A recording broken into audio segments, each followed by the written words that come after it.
Ladies and gentlemen, good evening. Thank you, Robert. Good evening, Robert. Thank you. All right.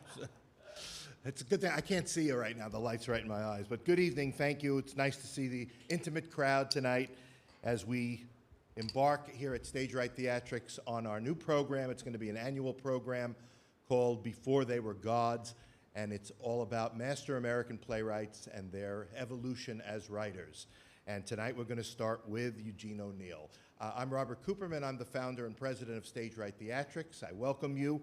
One thing to point out in your playbill is that the Stage Right Theatrics is a proud member of the Central Ohio Theater Roundtable, and that's a consortium of about 25 different local theater companies. And we band together to produce theater and bring ourselves out in there into the public.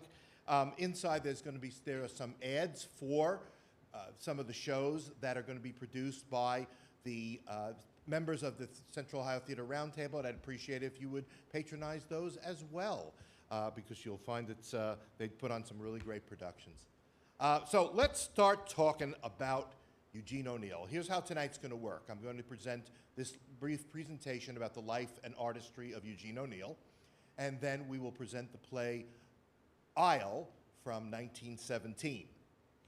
There will be a 10-minute intermission as we switch around the set, and then we will present the play The Rope from 1918. And afterwards, we invite you to please hang around, and we're going to have a talk back with the audience, and the cast and crew will be out here, and I have some homework for you when the time is right. You can do it here, but I have some homework for you after my presentation, okay? So let's talk about Eugene O'Neill.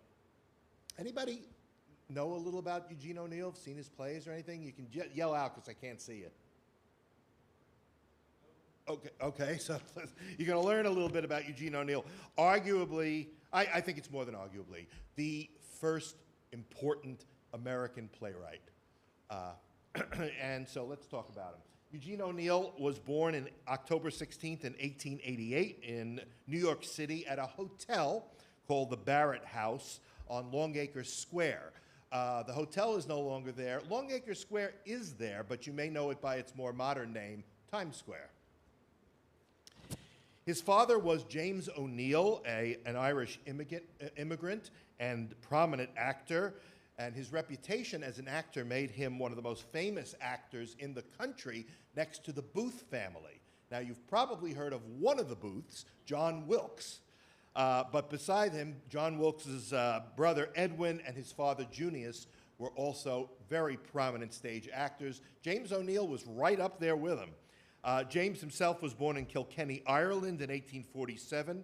The family immigrated to America in 1851 and ultimately landed up in Cincinnati. You will find that as I'm discussing O'Neill, Ohio plays a prominent role in O'Neill's life.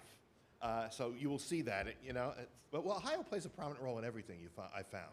Since I've moved here, I'm from New York, if you haven't picked up my accent. James made his stage debut in Cincinnati. He died in 1920 of cancer. We'll have a little more on him in a minute, but let's talk about Ella Quinlan O'Neill. She was born Mary Ellen Quinlan. She went by Ella. From New Haven, Connecticut. She was born to a wealthy family in 1857. She was also of Irish descent, and she grew up in Cleveland. She was a classically trained musician. She played piano. She was a teacher. She had aspirations of joining a convent, but she met James O'Neill in 1877 and married him on June 14th, 1877. That is exactly 110 years to the day that I got hitched. They had 3 children. James Jr., known as Jamie, was born in 1878. Edmund, born in 1883. He died of measles in 1886.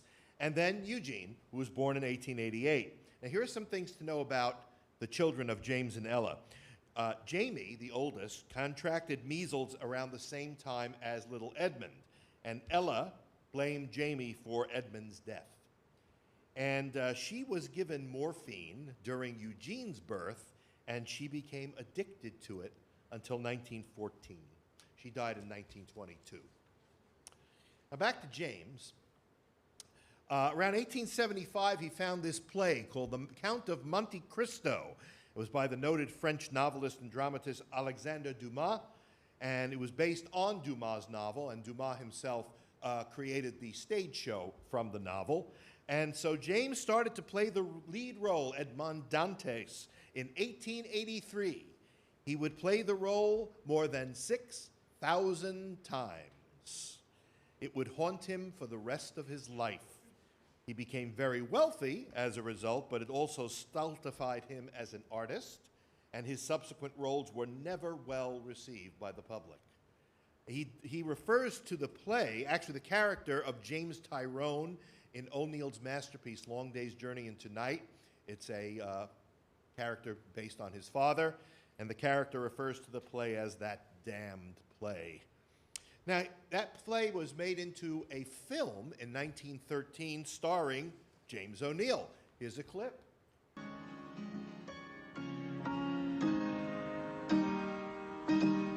There he is, rising from the water where he was just tossed in and left for dead. The O'Neills had a summer home in New London, Connecticut, which was called appropriately Monte Cristo Cottage. I have been there. It's a lovely home. It is really claustrophobic. It's very tight, so it kind of adds to the sense of confinement that you will find in one of the plays that O'Neill wrote that take place at this cottage, and that was, of course, Long Day's Journey into Night, his masterpiece. But it's also the setting for O'Neill's only comedy, Wilderness. And I'll talk a little bit more about that in a minute as soon as I learn how to turn pages. Here is a photo of, from left to right, Eugene, Jamie, and James, circa 1900, and they're actually on the porch of the Monte Cristo cottage. You can see Eugene is involved reading a book. He was a very well-read person. As a young man, he was a rebellious youth. He attended Catholic school for a while. He attended secular school for a while, and he attended Princeton University for about a year. It wasn't for him. Schooling wasn't for him. Instead, he went off to work as a seaman and a journalist. In 1911, he attempts suicide. 1912, he contracts tuberculosis and spends 6 months in a sanatorium recovering. All of these experiences that I just mentioned, the traveling, the sea life, the tuberculosis, they are going to figure a lot in his work, particularly his early work. He's married 3 times. Wife number 1, Kathleen Jenkins. Married her in 1909. They had 1 son, Eugene Jr. In 1910, they divorced in 1912. By all accounts, Eugene Sr. was a very distant father. Eugene Jr. claimed he didn't really know his father until he was about 11 or 12. His second wife, Agnes Bolton, 1917, he met her. She was born in London, England, a successful writer of commercial fiction, and they married in 1918. They had 2 children, and they are in the picture here. This picture is from 1926. The young man in the front is Shane, born in 1919, and the little baby is Una, O'Neill's only daughter, born in 1925. They divorced in 1929 because Eugene had his eye on an actress he had met years before, and she became his 3rd wife right after the divorce to Agnes was finalized. Agnes died in 1968. O'Neill's 3rd wife was Carlotta Monterey. She was an actress. This was her 4th marriage. She married him in 1929. That was her stage name, Carlotta Monterey. She was born Hazel Nielsen Tharsing. Isn't that lovely? She was also born in 1888. She died in 1970. They had met years earlier when she was in the Broadway production of O'Neill's play The Hairy Ape, 1922. She was never known for her acting ability. She was known for her great profile. But his marriage to her was certainly his happiest. They had no children, which may very well be why. and she became his lover, his mother, and his nurse for the rest of his life. If you see a picture of O'Neill and Carlotta, he's actually smiling. Hard to imagine. Until 1929, I thought he had no teeth. The only time I saw him smiling. They lived in various places, including Bermuda for a while, but they moved in 1936 to Northern California, Danville to be exact, and they lived in a place called the Tow House. It was in this house that he wrote his masterpieces, Long Day's Journey into Night, The Iceman Cometh, and A Moon for the Misbegotten. After leaving the Tow House in 1944, he never writes another play. And that's because as he aged, since his mid-50s, aside from depression and alcoholism, he developed a Parkinson's-like condition that caused a severe tremor in his hands, so he really could not write. They tried dictation and different methods to get him to write. He could not do it. He could not do it. He died on November 27th, 1953, at age 65, at what was then the Sheraton Hotel in Boston. And as he was dying, he famously whispered, "I knew it, I knew it. Born in a hotel room and died in a hotel room." But beside those sad facts of his life, he really was a master playwright and innovator, a great theatrical innovator. And thanks to his love of poetry, philosophy, and psychology, he was able to incorporate a variety of new ideas and experimentation into his work. And I'll share some of those things with you. O'Neill began writing about 1913. He wrote one-acts and full-length plays. His early plays are performed by a group called the Provincetown Players in Provincetown, Massachusetts. I guess that's where they got the name. This theater is located on a wharf off Cape Cod. That's what it looked like. They then moved to New York City in 1916. That's where he started to make some connections with Broadway and off-Broadway and got his plays produced there. He was sort of an artist in residence at the Provincetown Players. Many of his plays were produced by this company. They disbanded in 1923. But among the early plays produced by the Provincetown Players, and these are all pictures of productions at the Provincetown Players, Bound East for Cardiff, 1916, which was one of his sea plays. So I told you that he had spent a great deal of time at sea. He loved the sea, and so he wrote plays that are called his sea plays about the SS Glencairn. It was a fictional ship that he came up with, but all based on his voyages at sea. Moon of the Caribbees, 1918, also a sea play was produced there. Beyond the Horizon won his first Pulitzer Prize in 1920. He would win 4 Pulitzer Prizes, 3 while he was alive and 1 posthumously. Beyond the Horizon was considered to be the first Native American tragedy. And the word tragedy is used purposefully because one of the things he was trying to do throughout his work was to create an American mythology from classical sources. You'll see some examples of those in a minute. The play Beyond the Horizon actually features some of O'Neill's common themes: the desire to be at sea, the dying poet figure. Remember, he thought he was dying of tuberculosis. Inappropriate sexual relations, mostly adultery, and a family in crisis. And you can see his indebtedness also in these early plays to the genre of realism, which was introduced by playwrights that he loved from Europe, Ibsen, Strindberg, and Chekhov. Not the guy from the USS Enterprise, right? There's a different Chekhov. And realism as a genre presented life as it is in all its beauty and ugliness with no artifice. And you will see that in the 2 plays that we're about to present. He won his second Pulitzer Prize in 1922 for the play Anna Christie. Premiered on Broadway in 21. He won the Pulitzer in 22. Similar characteristics of O'Neill plays: seafaring people and a prostitute. Anna is a prostitute with a heart of gold. And he often portrayed characters from the seamier side of life, but gave them a kind of a nobility in his plays. Now, a film adaptation was made in 1930 starring Greta Garbo as Anna in her first talking picture. And the advertisements for this movie all said, "Garbo talks." And so, here's Garbo's first words in Anachristmas. Give me a whiskey, ginger ale on the side. And don't be stingy, baby.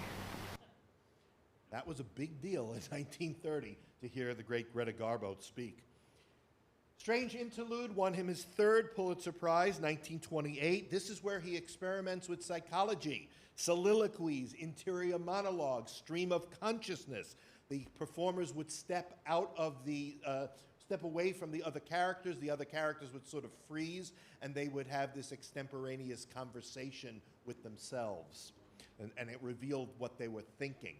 That play is 9 acts. You think we get tired today after 2 acts? 9 acts. Not uncommon for O'Neill to write really long plays. Here's an interesting piece of cultural and theater history for you. Anybody ever, you can yell it out, I can't see. Anybody ever heard of the hotel chain and restaurant Howard Johnson's? Okay. Well, Howard Johnson's, the first Howard Johnson's, and at the time the only Howard Johnson's, was located in Quincy, Massachusetts. Strange Interlude was banned in Boston, so they moved the play to Quincy, Massachusetts. Well, the theatergoers needed a place to go for dinner when there was an intermission in the 9-act presentation. Where did they go? Howard Johnson's. Strange Interlude and Eugene O'Neill put Howard Johnson's on the map. Now, a film was made of Strange Interlude in 1932, starring Norma Shearer and Clark Gable. However, 2 years earlier, in 1930, Groucho Marx, in the film Animal Crackers, parodies Eugene O'Neill and Strange Interlude. Wham. If I were Eugene O'Neill, I could tell you what I really think of you two. You know, you're very fortunate the Theater Guild isn't putting this on. And so is the Guild. Pardon me while I have a strange interlude. Why, you couple of baboons? What makes you think I'd marry either one of you? Strange how the wind blows tonight. It has a thin, airy voice that reminds me of poor old Marsden. How happy I could be with either of these two if both of them just went away. The Emperor Jones, 1920, was O'Neill experimenting with expressionism. And that's where a character's internal feelings take life around him or her via scenery, lighting, music, or sound effects. In the play, the Emperor Jones, he's an emperor by his own decision, runs into the jungle to avoid being caught by tribesmen. And while there, he experiences the terrors not only of the jungle at night, but the history of the black man in America, including being brought over on a slave ship. A film adaptation was made in 1933 starring Paul Robeson, himself a controversial figure. As you watch this little clip, I want you to listen for the native drum beats. It's warm, and that's a fact. How long I've been making tracks in these here woods? Seems like forever. This am a long night for you, your majesty. Majesty. Ain't much majesty about this baby now. He goes into the woods in this full regalia. By the end of the play, he is stripped down to just a loincloth. Did you hear the beats of the drum? That not only represents the tribesman, but his beating heart. As the play goes on, the beating drum heart get louder and faster. The Hairy Ape, I mentioned this before, 1922. It's about an unattractive, brutish man who cannot conform to society, a kind of character that O'Neill liked to portray and give a nobility to. The reason I put this picture up there is because there she is, Carlotta Monterey, his third wife. In that production, he saw her there and carried on a kind of an affair from a distance while he was married to Agnes Bolton, and then finally left Agnes for Carlotta in he left Agnes in 1927 and married Carlotta in 1929. But there she is in all her acting glory. All God's Children Got Wings from 1924 caused quite a stir in New York and across the country when the character of Jim, a black man played by, again, Paul Robeson, kisses his wife Ella, a white woman played by Mary Blair.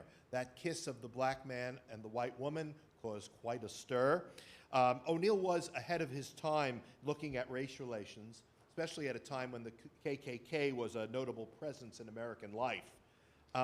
But also, note the names of the couple, James and Ella, the name of his parents.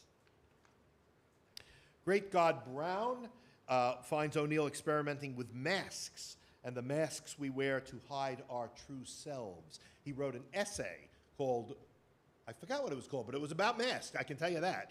Yeah, I think it was called On Masks. But at any rate, he writes an essay. You could Google that and read all about his thoughts about how we use masks figuratively in real life. In the play The Great God Brown, they're using them literally. Morning Becomes Electra, 1931, was his epic attempt to create that American mythology from classical sources. He had generally, the sources he used were ancient Greeks and also the Bible. He knew the Bible very well. After all, he did go to Catholic school, and he studied the Bible, not for religious reasons certainly, but because it helped him create this mythology he was trying to create for America. Morning Becomes Electra.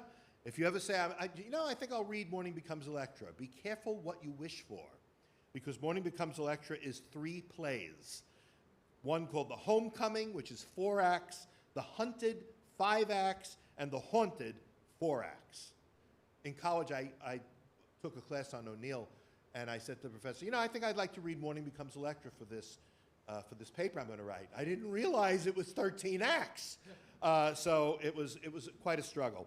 But what O'Neill tried to do here was update Aeschylus's The Oresteia by substituting the interference of the gods to determine one's fate for contemporary psychology, generally Freudian psychology, which in the 1920s and early 30s was quite the rage, not only on stage, but also in Hollywood. Our Wilderness is his only true comedy. It paralleled his very sad family life, but minus all the gloom and doom, the alcoholism and the addiction and all that stuff. Sadly, O'Neill said this is how he wished his life would have been. In case you are any theater historians out there, the man on the right in the front there is George M. Cohan. He plays the family patriarch in the original production. You know George M. Cohan. I'm a Yankee Doodle Dandy. That's George M. Cohan. Okay. O'Neill won the Nobel Prize for Literature in 1936. He is the only American dramatist ever to win the award. And now on to his masterpieces, the ones he wrote at Dow House. The Iceman Cometh. He wrote it in 1939. It was not produced until 1946 because he felt it would be too depressing during the war years. The play's title actually refers to 2 things. The first one, of course, is Matthew 25:6, which describes the return of Jesus, the bridegroom cometh. The other one refers to a joke that was popular even earlier in America. You may know that before there were electric refrigerators, people had ice boxes, and the Iceman would come and bring a chunk of ice to put in the ice box so you can keep food fresh. Well, the old joke is a man comes home, yells up to his wife, "Dear, did the Iceman come yet?" And she says, "No, but he's breathing heavy." And this is, it's funny, but this is the way what O'Neill was doing. He is exploring this kind of death of religion and people's lack of connectivity to religion and the failure of science and technology to fill the void. It also contained O'Neill's common theme of the pipe dream, the yearning that once fulfilled causes despair. It was a cheery fellow, wasn't he, O'Neill? You can tell it. The play gained its great fame from a 1956 off-Broadway production starring Jason Robards. I had the privilege in the late 1980s, I was in New York still, of going to see The Iceman Cometh with Jason Robards. So it's quite quite a memory for me. Long Day's Journey into Night is the one probably most people are familiar with. And we have Carlotta Monterey to thank for Long Day's Journey into Night. O'Neill stipulated that the play was to be published 25 years after his death, which would have been 1978. Carlotta would have none of that. She gave the publishing rights to Yale University Press in 1956. That's the same year it debuted on Broadway, starring Frederick March, one of my favorite actors. It is, of course, quite autobiographical, with the miserly, stubborn actor, patriarch James Tyrone, the addicted mother, Mary Tyrone, the alcoholic, ne'er-do-well older son, Jamie, and the tuberculosis-ridden, poetic younger son, Edmund. Speaking of Edmund, O'Neill writes The Moon for the Misbegotten in 1947. That premiered at the Hartman Theater in Columbus, Ohio. The play is about James Tyrone Jr., Jamie, and is considered a sequel to Long Day's Journey into Night. In the play, Jamie is tormented by the recent death of his mother and, of course, his own alcoholism. The real Jamie O'Neill died in 1923 at age of 45 from alcoholism. Eugene was deeply affected by the death of his older brother, and thus Moon for the Misbegotten. And finally, whatever became of those children of Eugene O'Neill? Well, get ready. Eugene O'Neill Jr., the only child of Eugene and Kathleen Jenkins, was a professor of Greek literature and classics at Yale, Princeton, Barnard, and some other universities. He was also an alcoholic. He married 3 times, and in 1950 he committed suicide at age 40. Shane O'Neill, the oldest child of Agnes Bolton and Eugene, he was a drifter, a merchant marine, an alcoholic. He made repeated suicide attempts. He married once, had a child that died in infancy, and was arrested for heroin possession. In 1977, he committed suicide at the age of 58. And finally, on a happier note, somewhat, is Una O'Neill, O'Neill's only daughter. Anybody recognize the person she's standing next to? Charlie Chaplin. She married Charlie Chaplin in 1943. He was 36 years her senior, as was Eugene. They had 8 children. Una was a bit of a socialite. After Chaplin died in 1977, she was also dating Hollywood actors. She died in 1991 of cancer, but she never reconciled with her father, who disowned her after he married Chaplin. After she married Chaplin. He didn't marry Chaplin. He married Agnes and Carlotta. Well, anyway, I hope you learned a little bit about Eugene O'Neill, the important things he did in theater, and how they were all sort of kind of autobiographical in a very sad way. You're about to see the play Isle from 1917, one of his earlier sea plays. But after you see both of these shows today, we're going to have our audience talk back, and your homework is this.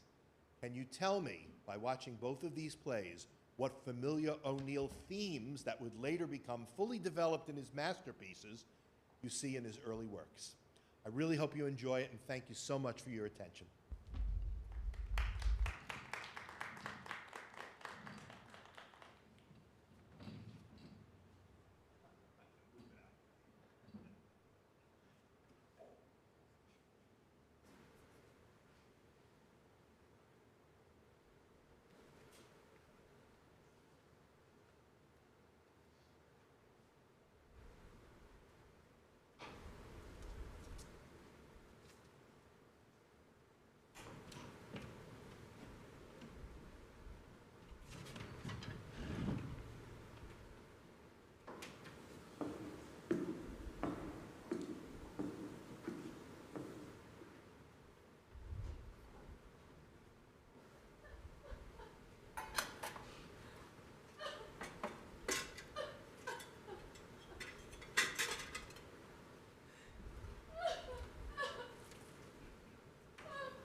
Oh, 'tis just you.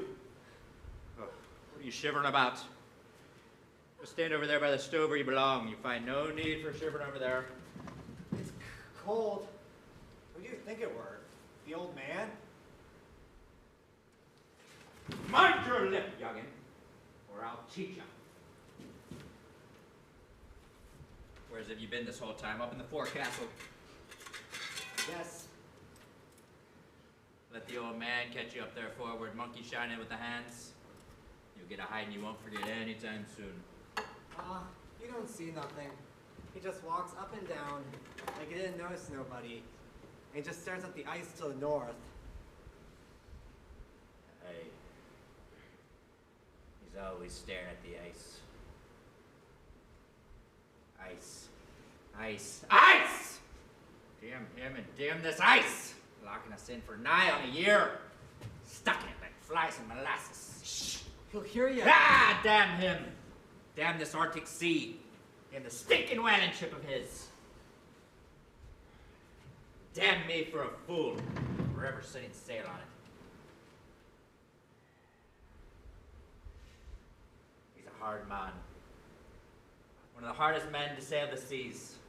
Aye. The 2 years we signed up for are done this day. 2 years of this dog's life. No luck in the fishing. The men half starved. Food running low. Rotten as it is.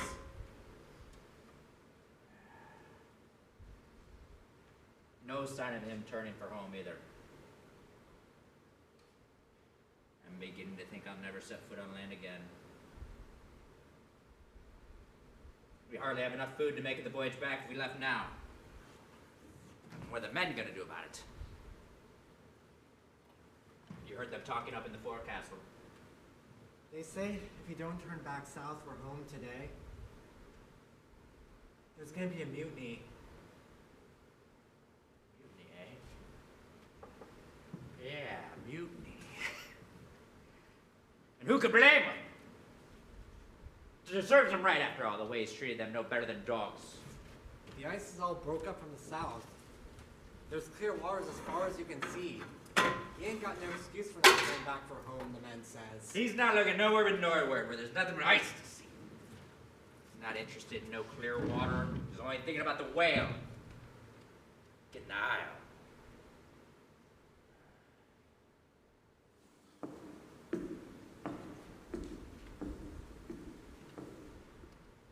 Mighty nigh to believe he's losing his senses. Do you really think he's crazy? Ah, it's God's curse on him. Only a crazy man would do the things he does. Only a madman would bring his woman, a sweet woman at that, out to the Arctic. Be stuck on a stinky whaling ship for nigh on a year. Losing her senses. Poor woman's never gonna be the same again.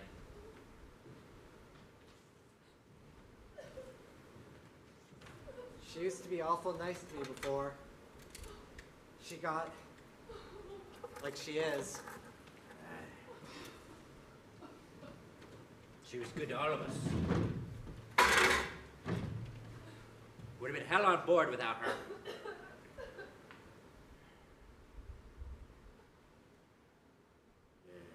He's a hard man. Hard man. A driver if there ever was one. I hope he's satisfied now. Driving her on till she's mad. And who could blame her? It's a miracle we're not a ship full of crazy people. The ice all the time. Quiet. Quiet so thick you're scared to hear your own voice. She never speaks to me no more. Just looks at me. As if she didn't know me. She don't speak to no one but him. When she does speak right enough. She does nothing all day long, but sit and sew. And then she cries to herself without making no noise. I've seen her. I heard her earlier through the door.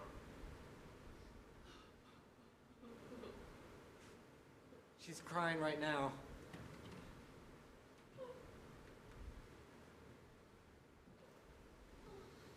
Damn his soul to hell for the devil he is!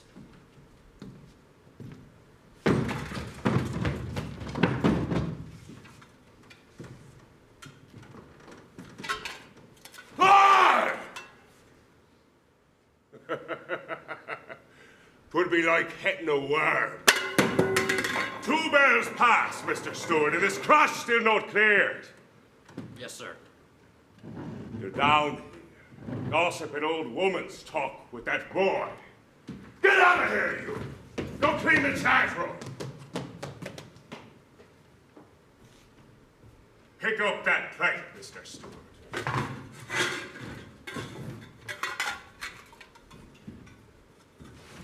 Next plate you drop, Mr. Stewart, you'll be taking a bath in the Barren Sea with a rope around your neck.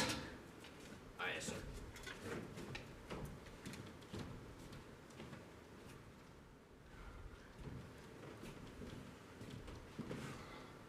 I'm more especially anxious the man at the wheel should catch what I wanted to say to you, sir. That's why I asked you to come below. Speak your say, Mr. Slocum. I'm afraid there'll be trouble with the hands by the look of things. Most likely turn ugly.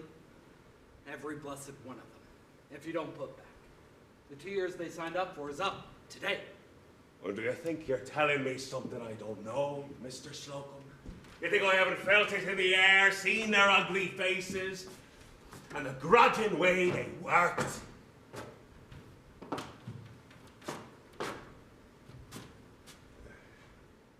Well, Annie. David, Are you it?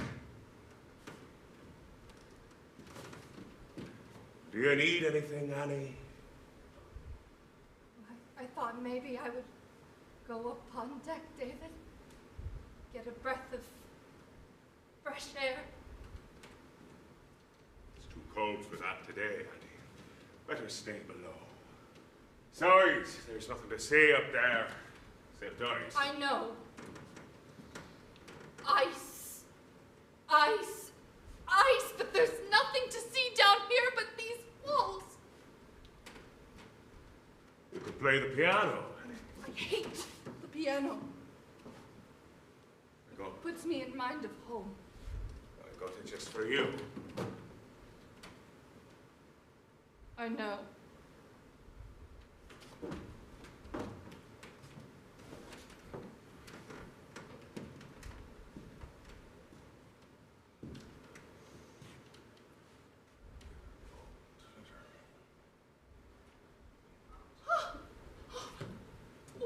Water! Clear water as far as I can see. How good it looks after all these months of ice. I must go upon deck and look at it, David. Best not today, Annie. Better wait for a day when the sun shines. No, but the sun never shines in this terrible place. Best not today, Annie.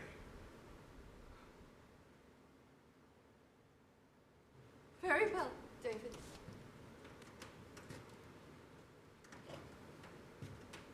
Annie, Yes, David.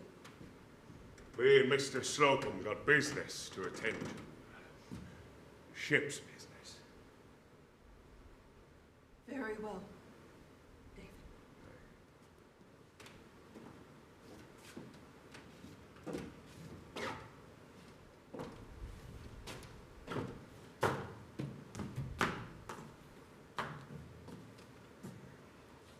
Let's not have her on deck if there's going to be trouble.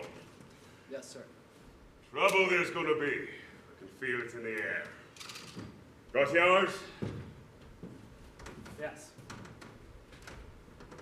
Not that we'll need to use them. Not if I know their breed of dog. Just, frighten them a bit. I never needed to use one in all my years. And trouble I've had by land and by sea, and I reckon I'll have till my dying day. So you ain't gonna turn back. Turn back. Turn back with a measly 400 barrel of oil in the hold. The grub's getting low, sir. There's enough left if they're careful with it, and there's plenty of water. They say it's not fit to eat what's left. And the 2 years they signed up for is up today. What if they make trouble for you in the courts when we get them? To hell with their courts. I got to get the iron. I got to get the iron, Mr. Slocum. I hope you're not turning a damn sea lawyer on me. Not by a hell of sight, sir. What do they want to turn back for, anyway? Their share of 400 barrels will barely keep them in chewing tobacco. Wants to get back to their folks and things, I suppose. And do you want to turn back, too? You don't try to hide it, Mr. Slocum. It's writ clear in your eyes. Hope you're not planning on joining the men against me. Fair, sir, to say such things. I wouldn't really fear to such things, Tom. You've been with me 10 years now, and I learned your way of it. No man can say I'm not a good master if I be a hard one. I wasn't thinking about myself, sir. About turning home, I mean. But Mrs. Keeney, don't seem like she just satisfied up here ailing like. Well, with the cold and the bad luck and the ice. That's my business, Mr. Slocum. I thank you to steer a clear course of it. Now the sun's coming out. The ice is breaking up, and Annie, Harkle. It ain't the money I'm here for, Tom. I got to get the iron. Have you ever known me to turn back for home when we got 400 barrels of iron in the hold? No, sir, but this voyage you've been icebound and... Oh, do you think anyone would believe that? Any of them skippers I've been beaten voyage after voyage? And Tibbets and Harris and Sims and all the rest. All the home port laughing at me. Oh, there goes Dave Keeney. He claims he's the best whaling skipper to come out of home port. He coming back with 400 barrel of iron. I gotta get the iron. I gotta get the iron. How was I supposed to count on this ice? It's never been this bad in the 30 years I've been coming here. It's breaking up. It's breaking up. And these whales on the other side, they know this. And I'm gonna get them. I'm gonna get the iron. In spite of all hell, by God! I'm gonna get the iron.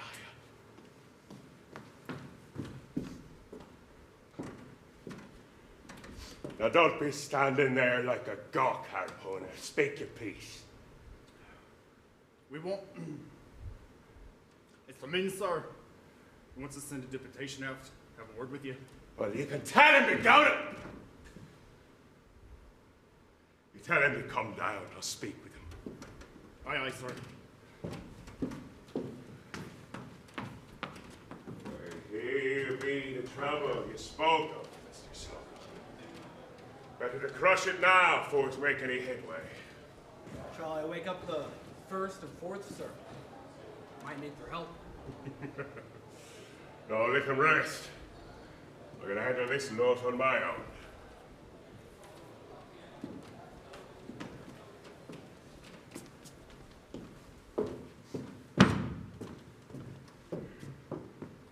Well, who's to speak for you?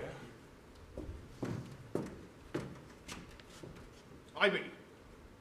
Aye. So you be. Speak your say and be quick about it.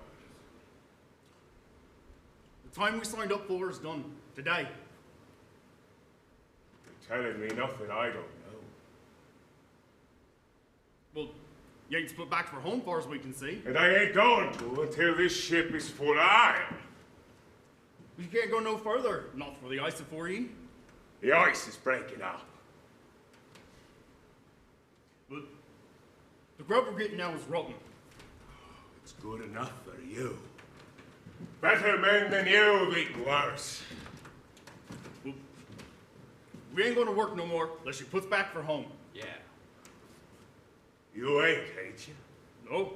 And the law courts will say we was right. To hell with your law courts. We're at sea now. I'm the Lord here. And any mother's son who don't obey orders will be slapped in iron. Well then, we're gonna mutiny and take the old hooker home ourselves, ain't we, boys? Yeah, we got this. Come on, let's go. Ah! My hand stab!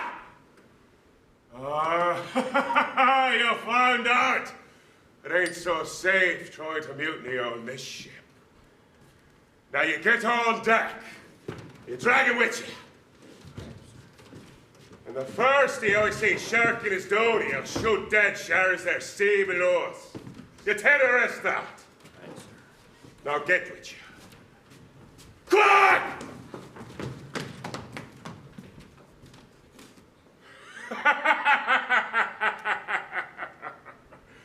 Oi, best get on deck, Mr. Slocum. Make sure they're not up to any of their skulking ways. I know them. They will be. Yes, sir.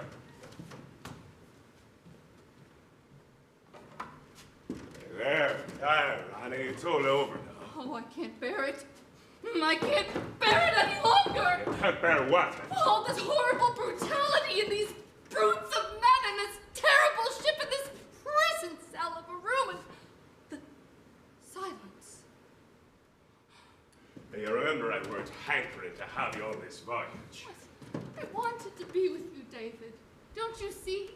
I didn't want to wait back at the house all alone as I've been doing these past 6 years. We were married, waiting and watching and fearing, with nothing to keep my mind occupied, not able to go back to teaching school on account of being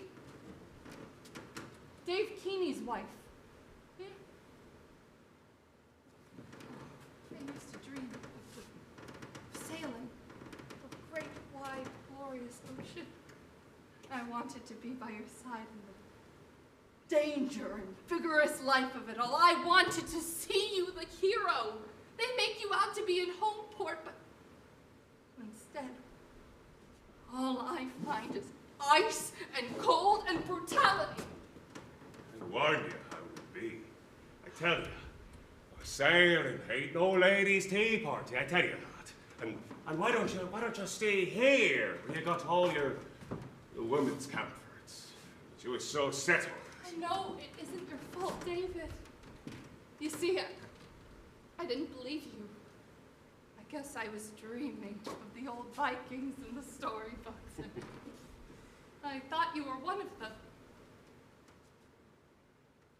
I've done my best to make things comfortable for you, Annie. I even sent to the city for that piano. I figured you could play it when things was calm and dull like. Yes, you were very kind, David. I know that.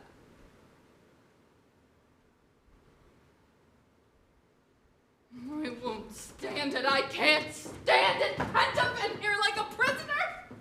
Don't take me away from here, David.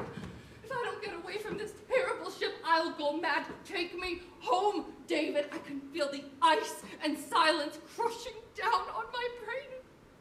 I'm afraid. Take me home. Get you to bed, Annie. Ain't yourself. Oh, you got a fever. Your eyes. Strange, like. I ain't never seen you look like this before. It's the ice and the cold and the silence. They make anyone look strange. In a month, 2, maybe 3, we'll have her filled with oil, and then we'll push full force for No, home. we can't do that. I can't do that. I need to get home. And the men won't wait. They have to get home too. It's cruel. It is brutal for you to keep them. You must sail back. You've got no excuse. I mean, there's clear water to the south now. If you've a heart at all, you must turn back. I can't, Annie. Why can't you? A woman wouldn't rightly understand my reasons. Because it's a stupid, stubborn reason. I heard you talking with that second mate. You're afraid the other captains will sneer at you because you didn't bring back a full ship, You want to live up to your silly reputation? Even if you have to beat and starve men, it'll drive me mad to do it. No, it ain't that. None of them skippers would dare sneer in my face. It ain't that, Annie. Try to understand my meaning. I got to get the eye. Ever since my first voyage, I always come back with a full ship. I just don't seem right to not. You understand my meaning? I always been number one skipper at the home port. Always. Always. You understand? Annie! You don't understand my meaning. Get you to bed. You're not well. David, won't you please turn back? Get you to bed, It'd Annie. be different if you needed the money, but you don't. You got more than plenty. Ain't about the money. Do you think I'm as hard as that? No, I don't know. No, I can't understand. I want to be home again in the old house once more. I want to see my own kitchen again.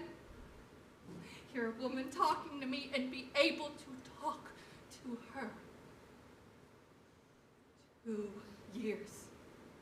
It's been so long now. As if I've been dead and could never go back.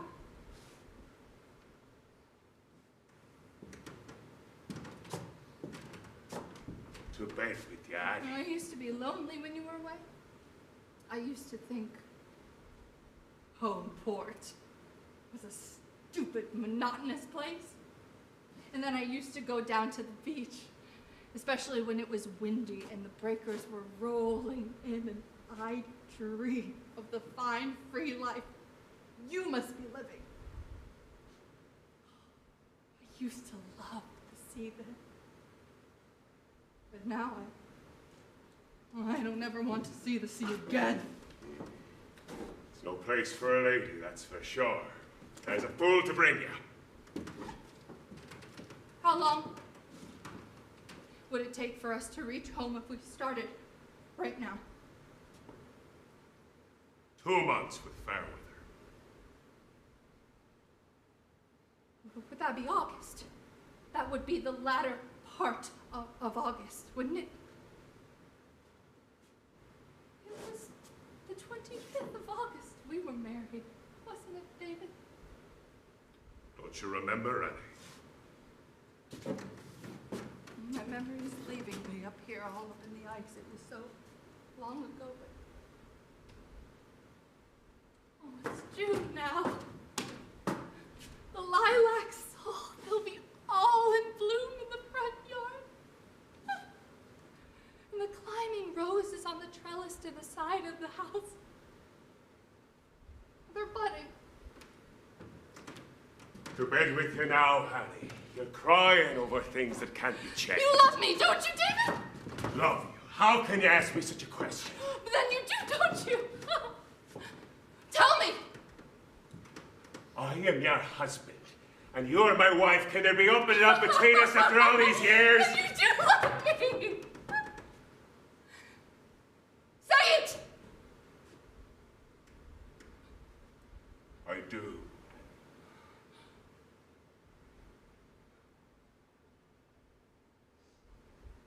Sometimes I think if we had only had a child.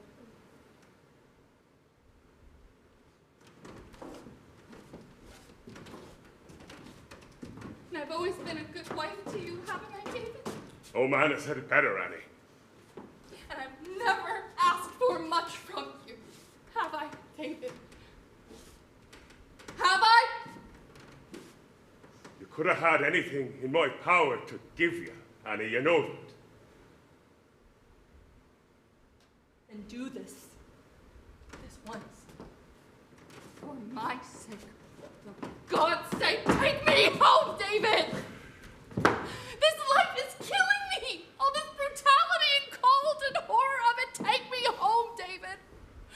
I can feel the silence threatening me, day after gray day, and each day the same. I'm afraid, David, if you love me as you say you do, take me home! For the love of God, take me home! All right, honey. All right. I do it. You say it's needful for you.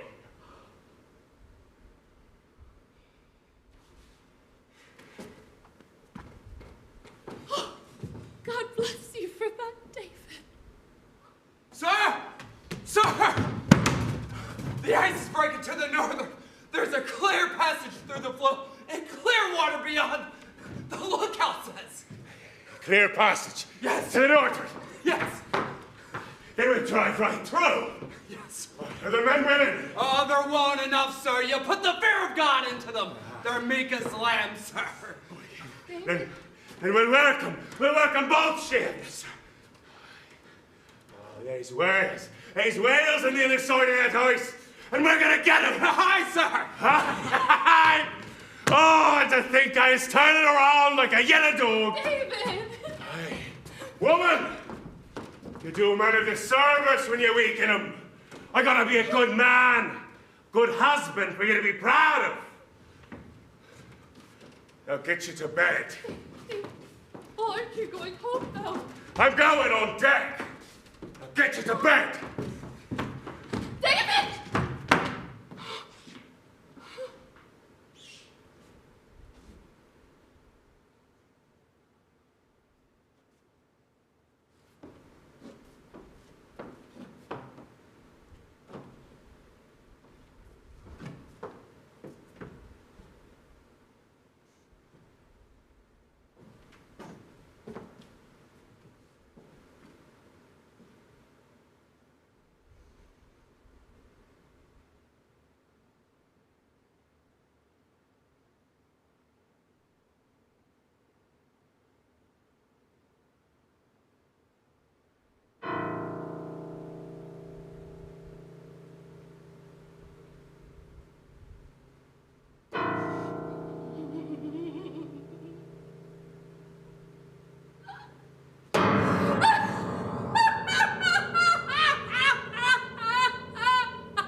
Annie, don't you know me?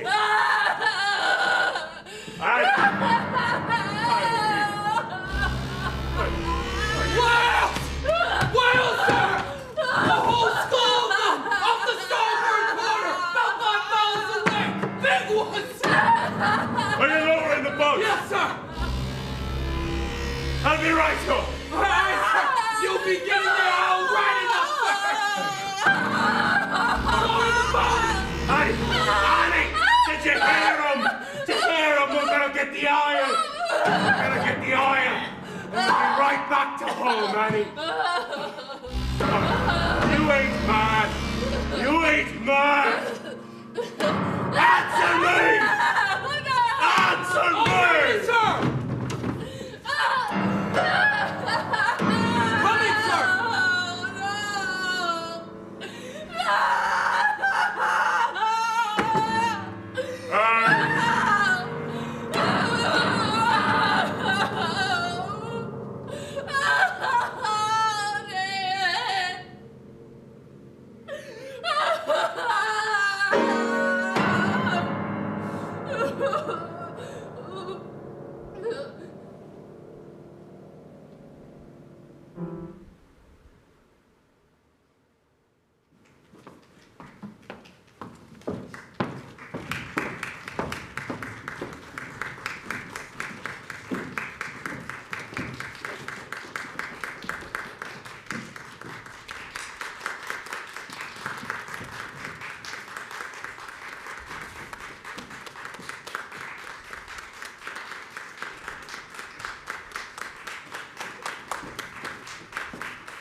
Thank you so much, ladies and gentlemen.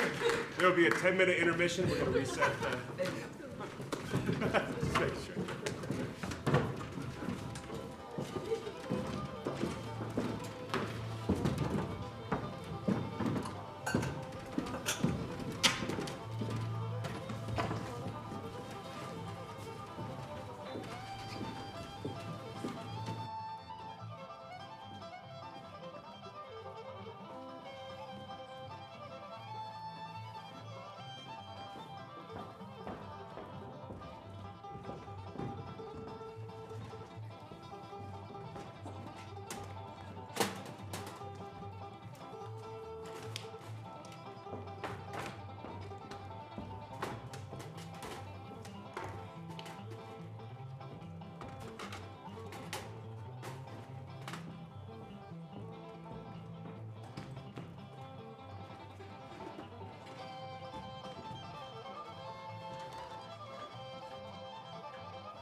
Out of my sight, you hideous brat!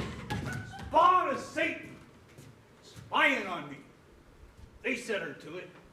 Spying on me to watch me. But see what they'll never know.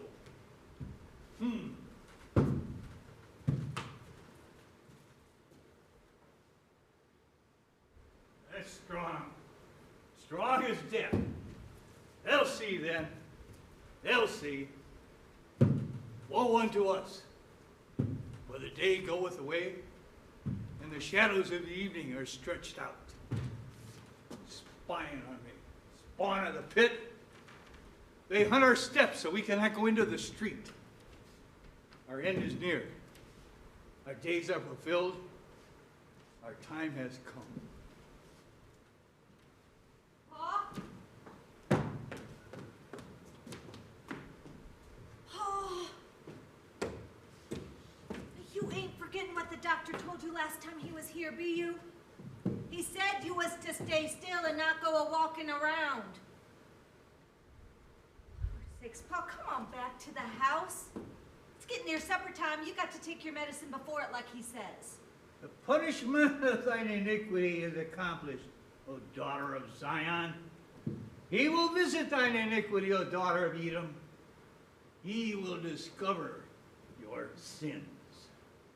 You ought to take watch on your health, Pa. Not go sneaking off to this barn no more. I mean, Lord's sake, soon as ever my back is turned, you go a-sneaking off again. It's enough to drive a body out of their right mind. Behold, those that use the Proverbs will use this proverb against thee. As is the mother, so is her daughter. So is her daughter. And if I am glad to take after her instead of you, you old wizard. Fine one you are to be shouting scripture all in a body's ears all the livelong day.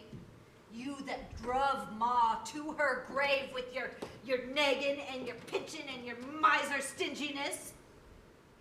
If you've a mind to pray, Pa, it's to the meadow you ought to go and kneel down and ask God for forgiveness for all the meanness you done to Ma all her life. As is the mother, so is her daughter.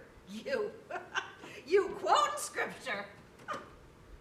Ma wasn't even cold in the ground before you were down at that port courting again. Courting that harlot was the talk of the whole town. And you go and disgraces yourself and me by marrying her and bringing her home with you. Me, still taking flowers every day to Ma's grave that you'd forgotten.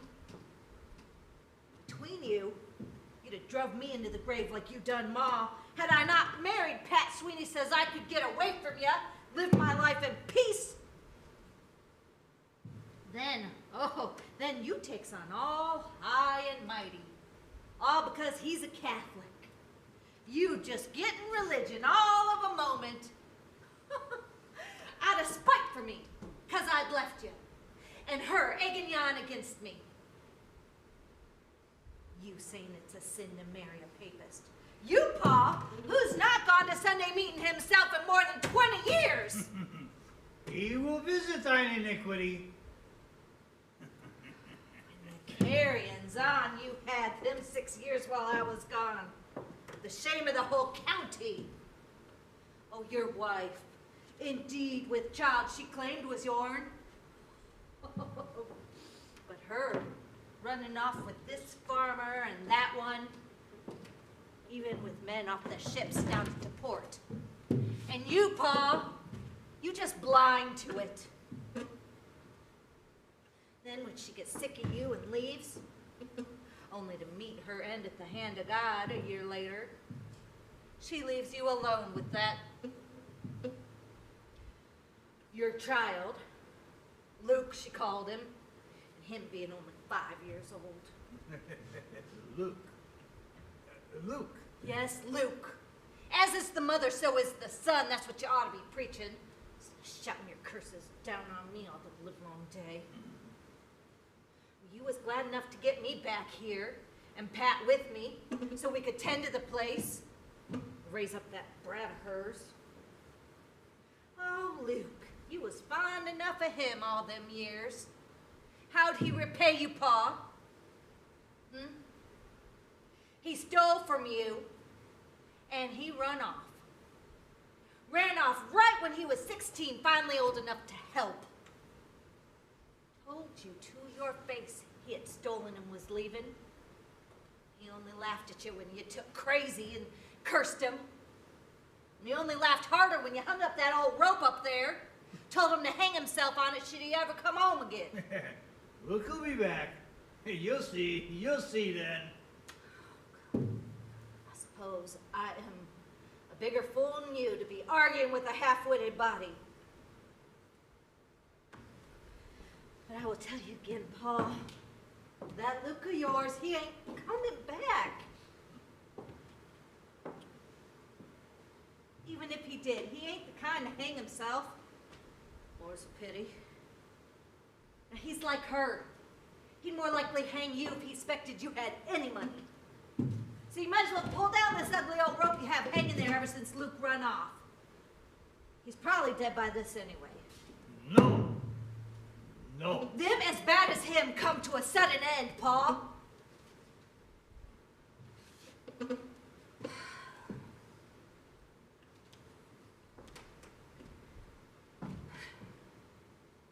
Here I am arguing with your half-witted notions, and the supper not ready.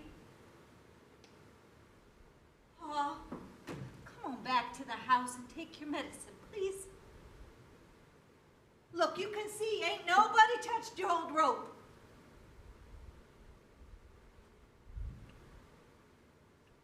You can sit and read your Bible. Pa, do you know who's talking to you? Lord sakes, I hope you're not in one of your fits where you don't know nobody. Pa, it's Annie. It's your Annie, Pa. Oh, that's what I get for trying to be kind to you, you old devil! Have you no supper made at all, you lazy slut? What are you blubbering about? It's his fault.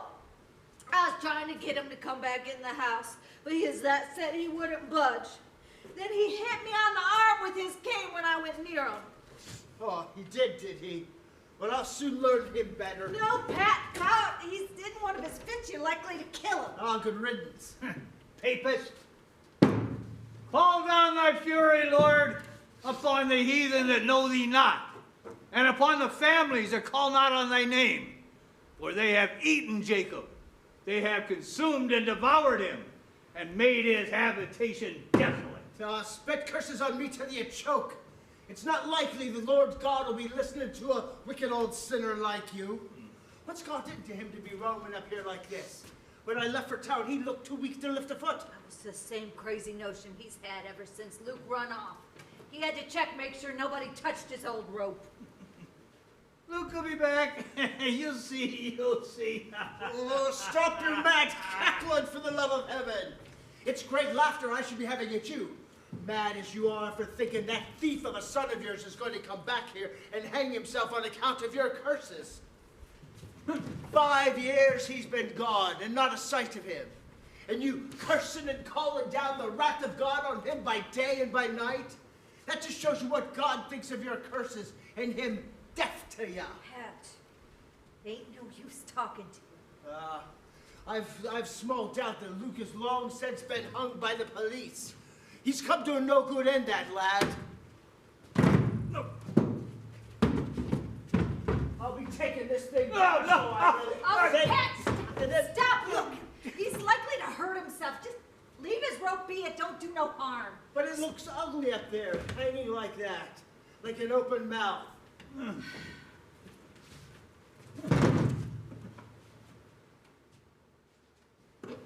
Where's the child? Get her to get him out of this. I want a word with you he'll not be hearing. Mary! Mary!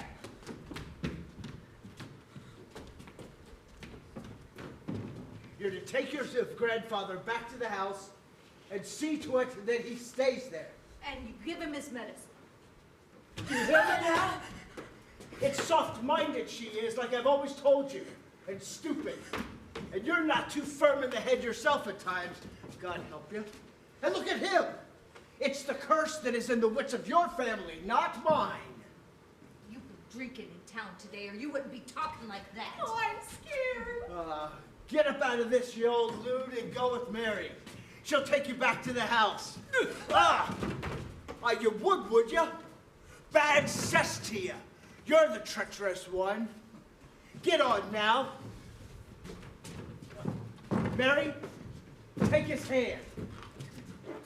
Quick now. Lead me back to the house. Now, Paul, you go on back to the house. I'll get your supper in a minute. Oh, Lord! You have seen their vengeance and imaginations against me, O Lord. You have seen my wrong. Judge now my cause. Get on now and quit your cursing. Here's your cane. And mind you, don't touch the child with it, or I'll beat you to a pulp as old as you are. Render unto them a recompense, O Lord, according to the work of their hands. Lord, fill them with sorrow, a curse upon them. Persecute and destroy them in anger from under the heavens of the Lord. Come on, Grandpa. Persecute, destroy.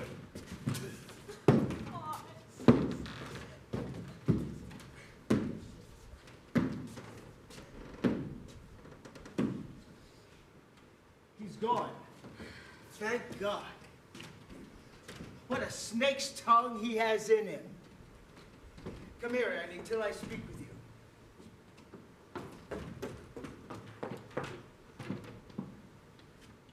Well, I saw him, sure enough. Who? Who? Who but Dick Waller, the lawyer I went to see, and I found out what we was wishing to know. You said I've been drinking, which is true, but it was all part of the plan I made. I've a head for strong drink, as you know, but he hasn't. And the whiskey loosened his tongue till he told all he knew. He told you about Pa's will? He did.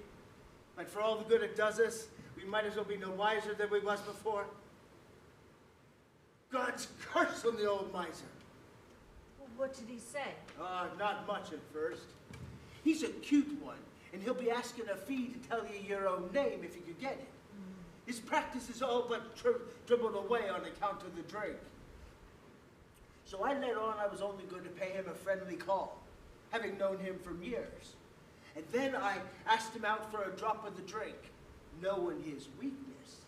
And we had rashers with them, and I paying for it. And then I came out with it straight and asked him about the will. Because the old man was on his last legs and crazy. And because he was the lawyer that made it out when Luke was gone. So he looks at me and winks at me and grins. He was drunk by this, and he says, "It's no use, Pat. He left the farm to the boy." And to hell with the farm, I spoke back. What about the money? He looks at me and says, "Money? Well, what money?" "The cash he has," I says. "You're crazy," he says. "There wasn't any cash, only the farm." "Do you mean to tell me that he made no mention of money in his will?" I asked. "He could have knocked me down with a feather. He did not on my oath," he said. "So what do you make of that?"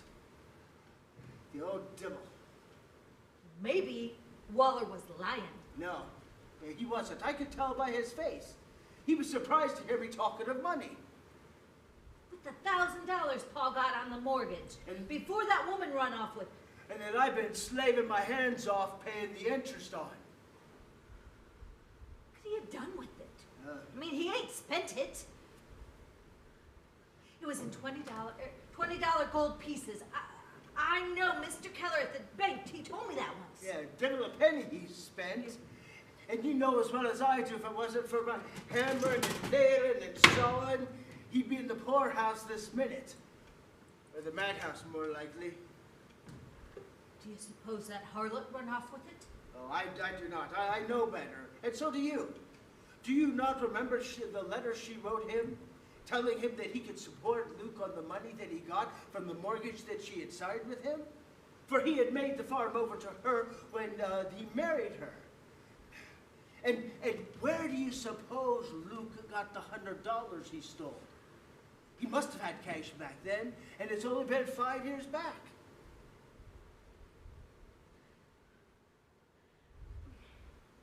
What else did Waller say? Oh, nothing much.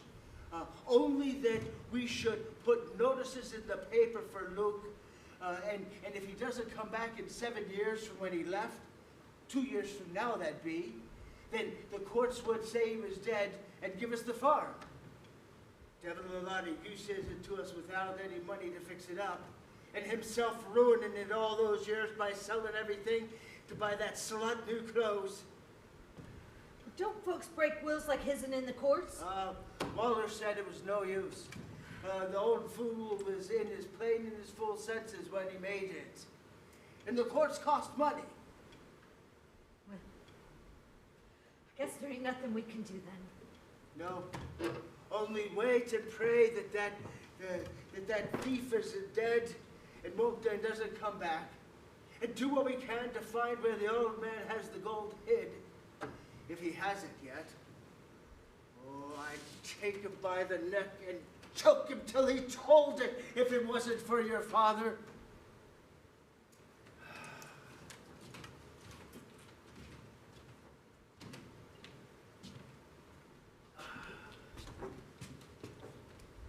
If we only had the money, we'd stock the farm good. And I'd give up this dog's game. And we'd both work hard with a man or two to help, and in a few years, we'd be rich. For 'twas always a good paying place back in the old days. Yeah, was always a good farm then. He'll not last long in his senses, the doctor told me. His next attack will be very soon, and it'll likely leave him a lunatic with no rights to anything at all. If we only had the money. It'd be the devil and all if the old man should lose his senses altogether. Ah, well.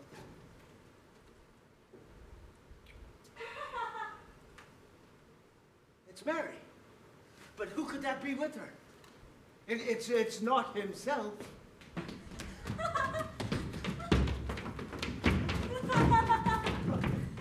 Luke! Oh, it's for the love of God. It's Uncle Luke! Uncle Luke! Uncle Luke! Sure, it's Luke.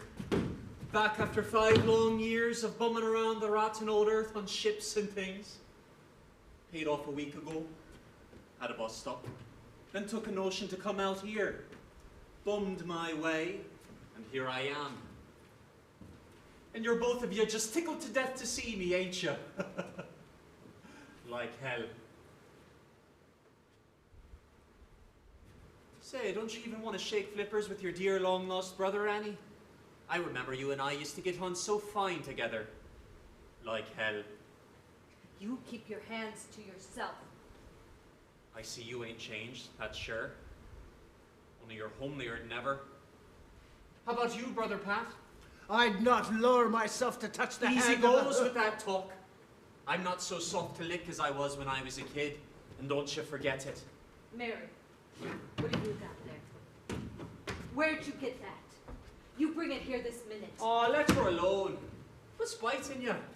That's only a silver dollar I give her when I met her front of the house.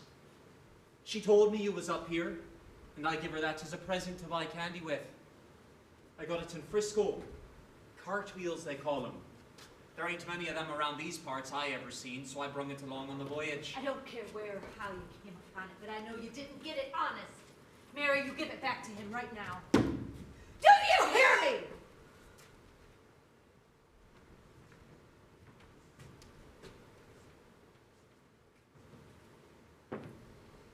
I was right when I said you ain't changed, Annie. You're just as stinking mean as ever. Quit bawling, kid. You and me, we'll go out on the edge of the cliff here and chuck stones in the ocean, same as we used to, remember? Throw that! It's flat and it'll That's the talk, kid. That's all it's good for, to throw away.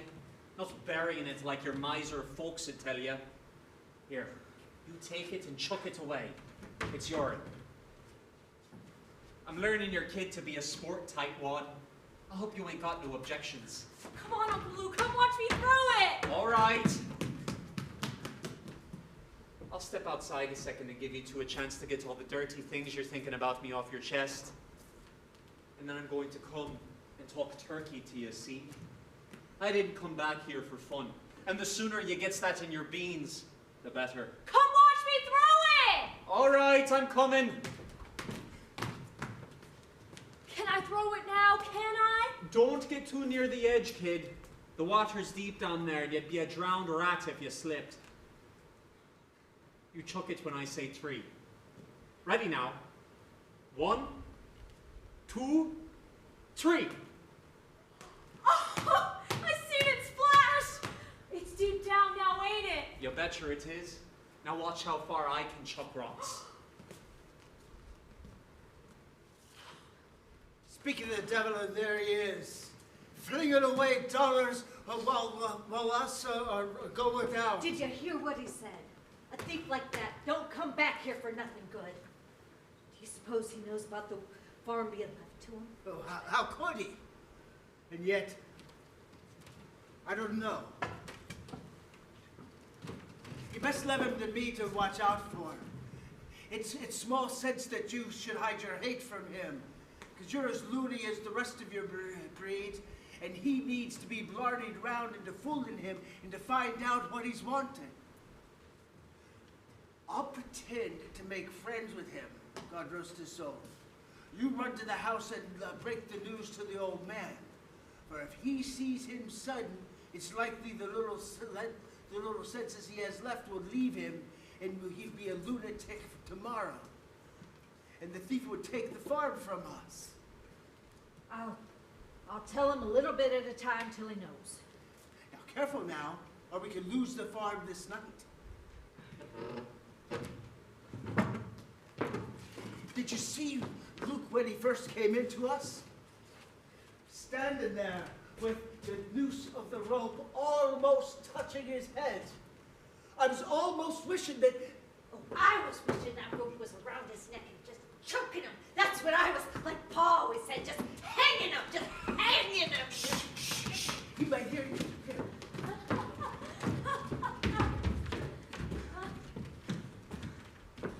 Going to the house. Do we get any supper? I'm hungry. Yes. Good work. And tell the old man I'm here and I'll see him in a while. He'll be glad to see me too, like hell. Let me throw another, let me throw another! There's lots of rocks, kid. Throw them. Dollars ain't so plentiful. No! No! I don't want to throw rocks! Let me throw another of them! Let your uncle in peace, you brat. Now run and help your mother, or I'll give you a good hiding.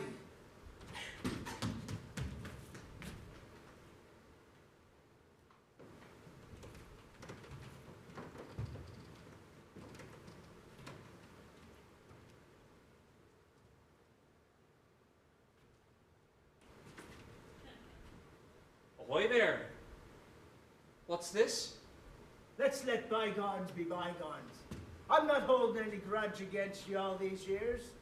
You were just a lad when you ran away, and not to be blamed for it. I would have taken your hand sooner, and glad to, but for herself being with us. She has a snakes of a tongue, she has, as you all know, and she might not see you until tomorrow. So that's how the wind blows, eh? Well, I'll take a chance. Will you have a taste? It's the real stuff. You betcha I will. I wasn't wishing for her to see it, or I would have asked you sooner. Say, how's the old man now? Same as ever. Older and uglier, maybe. I thought he might be in the bughouse by this time. Indeed not. He's foxy to pretend that he's loony, but he has his wits with him all the time. Is he as stingy with his coin as he used to be? If he owned the ocean, he wouldn't give a fish a drink. But I doubt if he has any money left at all. Your mother got rid of it all, I'm thinking. He has only the farm, and that's mortgaged. And I've been paying the interest on and supporting himself and his and paying his doctor bills. Yeah, that's... You're slow. You ought to get wise to yourself. Oh, well, what do you mean by that? Nothing. What the hell?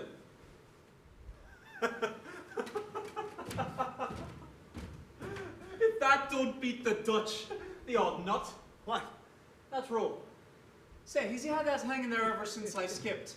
Sure. And he thinks you'll be coming home to hang yourself. Not this chicken. Oh, that is too good to keep. I got to have a drink on that.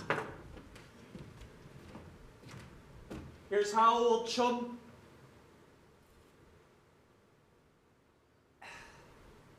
Say, I'd almost forgotten about that.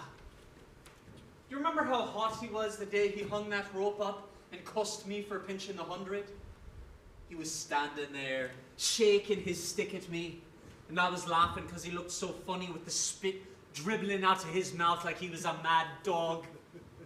And when I turned round and beat it, he shouted after me, "Now remember when you come back, there's a rope waiting for you to hang yourself on, you bastard!" What a swell chance. The old slave driver. That's a hell of a fine old man for you. Take us up and forget it. It's a long time past. But the rope's there yet, ain't it? And he keeps it there. But I'll get back at him, all right. You wait and see. I'll get every cent he's got this time. If he has a cent. I'm not wishing to discourage him, but he's got it, all right. You watch me. You country jays ought to wake up and see what's going on. Look at me. I was green as grass when I left here, but being around the world and being in cities and meeting all kinds and keeping your two eyes open, that's what'll learn you a cute trick or two. No doubt you're right. Us country folks is stupid in most ways. We've no chance to be learning things like a traveling lad like you be knowing. Well, you watch me and I'll learn you. So you think the old man's flat broke, do you? I do so. Then you're simple. That's what. Simple. You're letting him kid ya. Well, if he has any, it'd be a hard place to find. Well, you watch me, and I'll find it. I bet you anything you like I find it, you watch me. Just wait till he's asleep, and I'll show you tonight. Well, it'd be a crafty one for him to find it. Oh, shh. He's coming.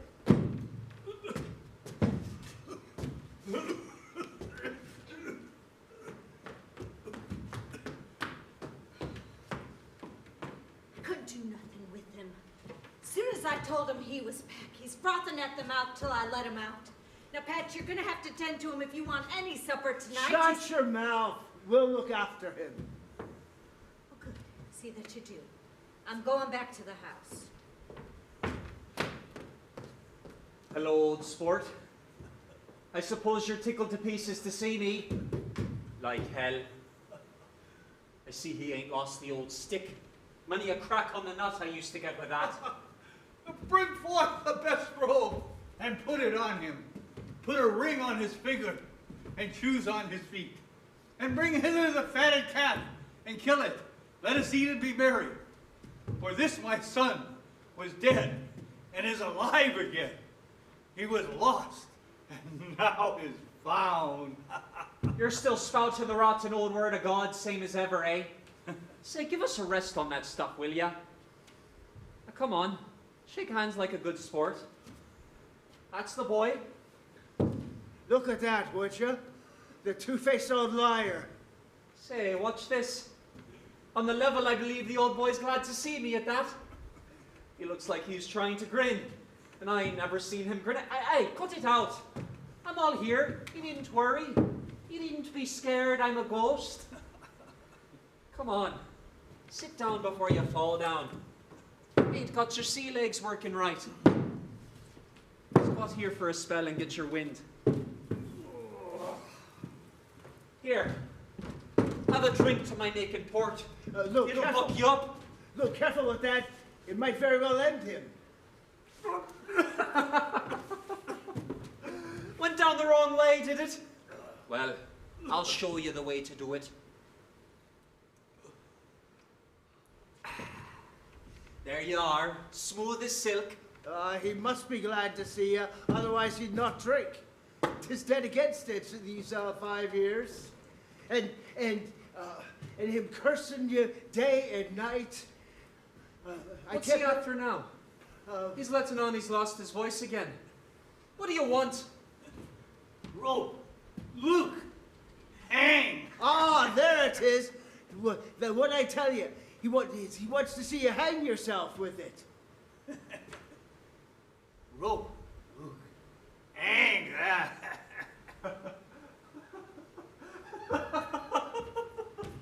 If that don't beat the Dutch, the old nanny goat. All right, old sport. Anything to oblige? Look, I'd be careful. I wouldn't be fooling that if I was in your place. All out for the big hanging of Luke Bentley by himself. Look at him, Pat. By God, he's in a hurry. All right, old sport. Here goes nothing. Look, have you gone mad?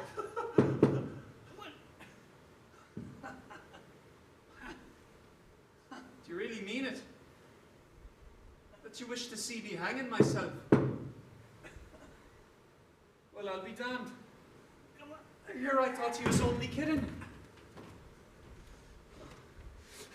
I'll fix your hash, you stinking old murderer! For the love of God!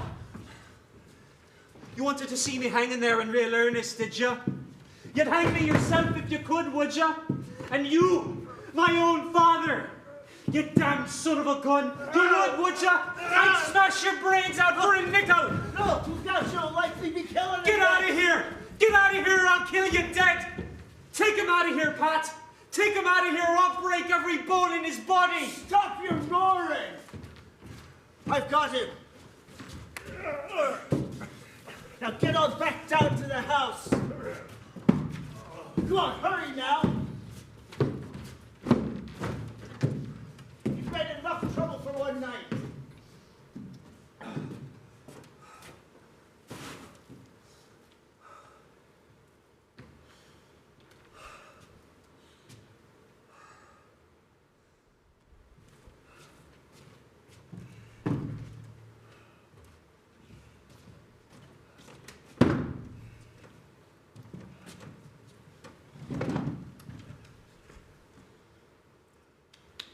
Thank God he's gone back down to the house, scurrying like a frightened hare, as if he'd never a kink in his legs in his life. The damn son of a gun. I thought you'd be killing him that time with the chair. Serve him damn right if I'd done it. And you laughing at him a moment sooner. I thought you was joking, you was. So I was kidding. But I thought he was trying to kid me too. And then I seen by the way he acted, he really meant it. Ain't that a hell of a fine old man for you? He's a mean old swine. He meant it all right too. You should have seen the way he looked at me. Ain't he a hell of a fine old man to have, ain't he? Don't hush now. It's all past. It's all done. Just don't be thinking about it. How can I help thinking? And him, my own father. After me bumming and starving my way around the rotten old earth and working myself to death on ships and things. And when I finally come home, he wants to see me a corpse. Wants to make me hang myself. My own father, too. Ain't that a hell of a fine old man? The rotten son of a gun. It's past and done. Forget it. Take a drop more. We'll be going to supper soon.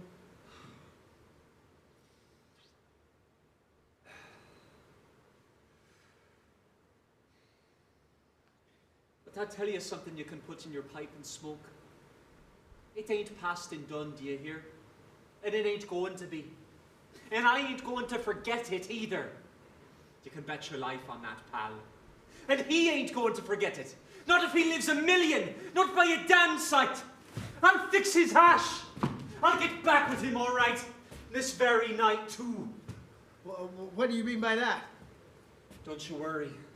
I said I'd get back at him, and I will get back at him. This very night, too. With no long waits either. Say, you don't stand up for him, do you? Ah, that's child's talk. Not a day goes by that I don't wish him in his grave. Then we'll both get even on him, you and me. We're pals, ain't we? Sure. And you can have half of what we gets. That's the kind of feller I am. That's fair enough, ain't it? Surely. I don't want no truck with this rotten farm. You can have my share of that. I ain't made to be no damn dirt puncher. Not me. And when I goes this time, I ain't never coming back. Not to punch dirt and milk cows. You can have the rotten farm for all of me. What I wants is cash. Regular coin you can spend, not dirt. I want to show the gang a real time, and then ship away to sea again, or go bombing again. I want coin you can throw away. Seems that kid of yours threw that dollar of mine overboard, remember? A real dollar, too. She's a sport, all right. But where do you think you'll find his money? Don't you fret. I'll show you. I know his hiding places. I used to spy on him when I was a kid. Ma used to make me, and I seen him many a time at his sneaking. He used to hide stuff from the old lady. What do you know about him? The mean skunk. Ah, that was a long time past. You don't know What I do know, see? He's got two places. One was where I swiped the 100. Oh, the money won't be there then. No. But there's the other place.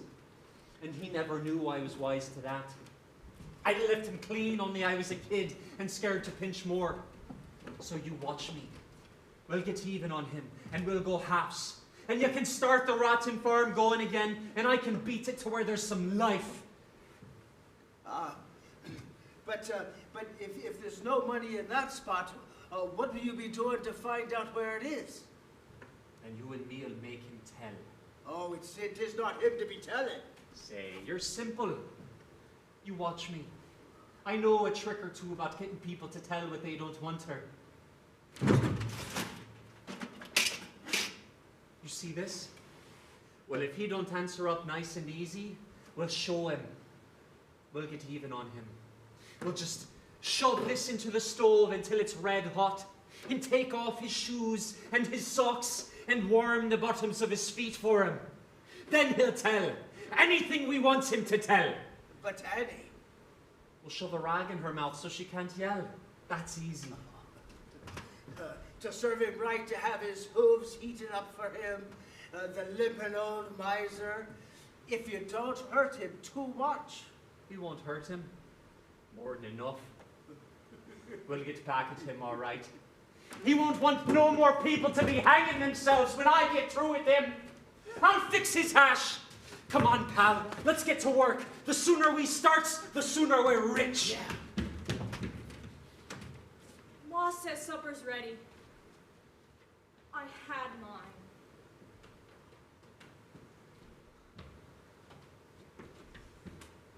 Uncle Luke, lift me. I want to swing. Don't you dare touch that rope, do you hear? I want to swing. It's bad, kid. You take it from me. You leave it alone now. You'll get a good way. She'll get a good wailing if I catch her jumping at it. Come on, pal. To hell with supper. We got work to do first. You stay here. Do you hear? And until we call you, and you won't, or I'll skin you alive. And tomorrow morning, kid, I'll give you a whole handful of them bright, shiny things you chucked into the ocean. And you can be a real sport. Give me him now, Uncle Luke. Give me him now. Can't be done, kid. Tomorrow. Me and your old man. Give me him now. We're going to make him pay for the things that he's done to us. Come on, pal. Let's get to work. We'll get even with him. The rotten son of a gun.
That's what I like in an audience.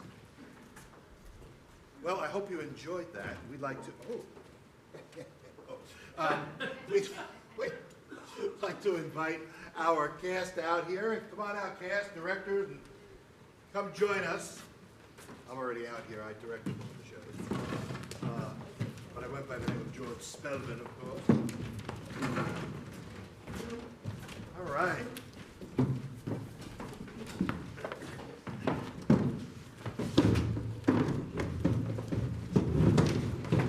Motley looking crew. So,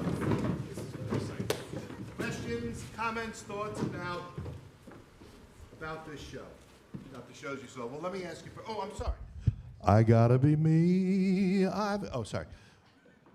So, what Eugene O'Neill things did you see from the that I discussed earlier? What Eugene O'Neill things did you see? Typical Eugene O'Neill stuff in Isle. Is there a hand up? Yeah, we have a microphone. We have people watching at home, at their homes, but all across the country who are watching on virtually. So, hello out there in TV land. Okay, so. In both cases, there was a longing for the sea and the like. Right. And a psychological deficiency in one of the main characters. Absolutely. So yeah, this is certainly one of the seafaring things. What else? Raise your hand and she'll come to you with the microphone. Oh, we have a hand up there. I can barely see you, sir, but I know you're up there.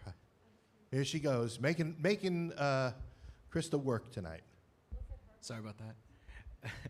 I think I saw a lot of like obsession going on with the both of them, whether mostly obsession with it seemed to be riches to the detriment of somebody, right? However way you slice it. So I thought that was a really interesting thing that I saw for both of those. Absolutely, excellent. Yep. Well, did you notice in Isle the autobiographical elements of the patriarch, the father, or in this case just the husband, who is a real tyrant, a miser, and the poor neglected wife? That's O'Neill working out his own parents. He's going to do it with a lot more subtlety. Subtlety is not a word we use when it comes to Isle, but he does it with a lot more subtlety in later plays, particularly Long Day's Journey and Tonight. What about the rope? Do you see any O'Neill vestiges there? The early O'Neill that's going to work into the later O'Neill. Well, hands down, let me answer this. Definitely, he's starting to work with classical and biblical sources to create an American mythology. What's the biblical source in The Rope? The Prodigal Son. What book, what gospel is that in? Take a wild guess. Luke, that's right. And Bentley even quotes. He says, bring the fatted calf and put shoes on his feet, and then that's all from Luke. That's the only time that parable appears in the Bible. So he's working that through but you'll notice O'Neill's twist on the prodigal son, right? And the ironic ending.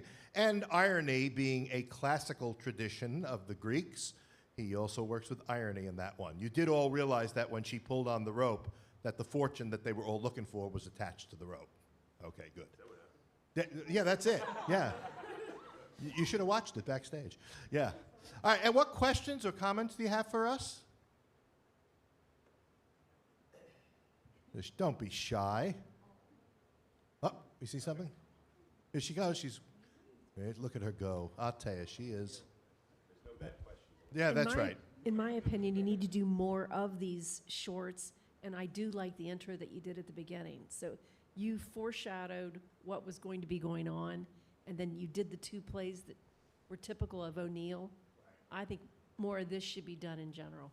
Yeah, well, we're going to do it every year. We're going to pick a playwright, and we're going to do something like this every year. And we're going to present to the audiences not the very well-known plays, but the shorter one acts for start, and then we'll produce a full-length play that's not quite as well-known, perhaps. In September, we will be doing Desire Under the Elms.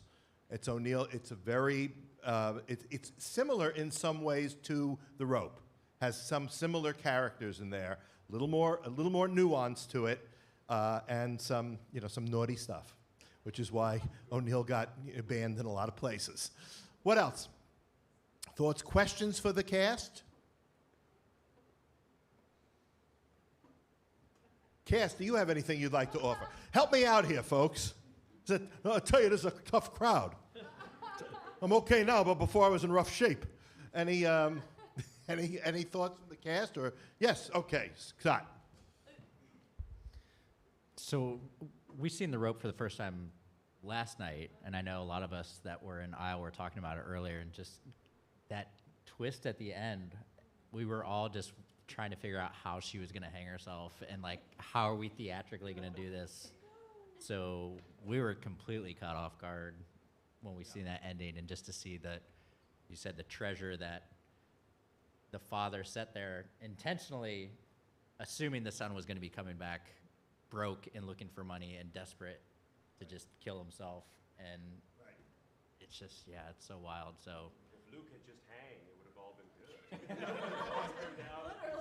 Do what you're told. I was backstage just saying, when they touch the rope a couple of times, I know Bentley touches it with his cane, and Luke touches it, and I was like, please, God, don't let that money fall. Wait till the end, please, God. Oh, well, that at the end? Yeah, that was then at the end of the show, I'm sitting there going, please let that money fall. Please let that money fall. Hey, while you folks are thinking of questions that you're not going to ask, I want to introduce somebody to you. This is Michael Herring. And Michael, as you see, was Sweeney in The Rope. He also directed The Rope. Michael also designed this set, which I should have put in the playbill like a schmuck, I didn't. But he designed the set and made it so that it could be used for both the ship and aisle and the barn in The Rope. So we really owe Michael a debt of gratitude. Thank you. Well, thank you for the opportunity to work with you and on this project, and the cast, and yeah, it's not easy to direct and be in something, because as soon as you're in the middle of a scene and you're thinking, okay, well, no, I need to move this guy over here, and we need to do this blocking, and then you completely forget, that's my cue, and so yeah, but it was a great opportunity, and thank you, Robert. My pleasure. Is it true that when you're tipsy, you're pickled herring? Okay. No, I'm marinated. Ah, okay, very good. All right, now you've all had time to think of a good question you'd like to ask this guest. Go ahead. Or a comment. Questions or comments? Okay, we got one coming in. And look at that. Krista does not have, yeah, thank you. Go ahead. Wait. I'm not sure this is a good one, but I'll go ahead and throw it in here. Okay. These plays are 105-ish years old. Right. And they seem really well sort of darkly balanced. Not crazy dark, but that sort of gray, sort of dark, but still entertaining. You got some good characters and bad, and that seems like what a lot of the best plays now are searching to find 105 years later. Now, was he like first out with this? I mean, I haven't watched many of this genre of play, the 1915 plays in 1920. Did he like invent that? Did he get that balance right? And then others like forgot it and we're still looking for it? Or what can you comment on that? You seem to be a scholar of this. Well, you're not wrong. Well, first of all, O'Neill was really the first to kind of do this on the American stage. He was working in a theatrical world that was very heavily into melodrama, and there are some elements of it in these plays. He's also working from the genre of realism, Back to melodrama for a minute. That Count of Monte Cristo that his father was in, I mean, that's a melodramatic piece. You know, it's a little over the top. So O'Neill wanted to control that over the top style of melodrama, and he also wanted to combine with it the gritty realism that he loved from the European playwrights. So I think that's, I mean, but I do think it took him a little bit more time to get the balance really right. Okay? I still think these are sometimes shift a little bit into melodrama or a little over the top. Do you guys agree? What do you think is the characters that you portray? Do you think they were? I'll give you the mic, Sean, although you can hear Sean in California. I was going to ask you, you said he liked Europe. Who is his formative influence? Like, who's his number one guy that he... Well, number one, I couldn't say for sure the number one, but the big three are going to be Heinrich Ibsen, Anton Chekhov, and August Strindberg. Those are going to be the three. Probably Strindberg was his favorite of the three, from what I've read. He liked that guy, that British guy. What was his name? Shakespeare. He liked him. Yeah, he did like him. But those were his favorite. He liked Swinburne, I think is the name of a poet. I think a French poet. Forgive me if I've got that wrong. Who wrote very kind of, what's the word? I'm like, seamy kind of sexual. He loved that kind of stuff. That seamy sexual kind of writing. He loved that. Yeah, he was totally into that. Some ways he was trying to fight the theater of his father and rebel against the theater of his father. And yet, because that was so popular, that still was part of the soup of creation that he was going for. The soup of creation. How about that? And you bet you've never heard that before, and I bet you hope you never hear it again. Okay, so what else? Yes, Rich, here we go. Spawn of Satan.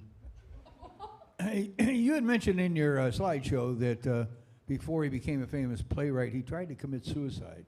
Yeah. Was there a reason for that? Was it a dysfunctional family? Was it a bad love affair? What was it? No, I think O'Neill loved bad love affairs. No, it was, well, partially alcoholism. He couldn't break out of the spell of alcoholism. Partially, it's 1911, partially out of desperation for his poor mother, who doesn't get cured for another 3 years. If you see Long Day's Journey into Night, it seems as though she'll never get cured, but she does in real life. Ooh, I'm sorry. I said I'm sorry to a rope.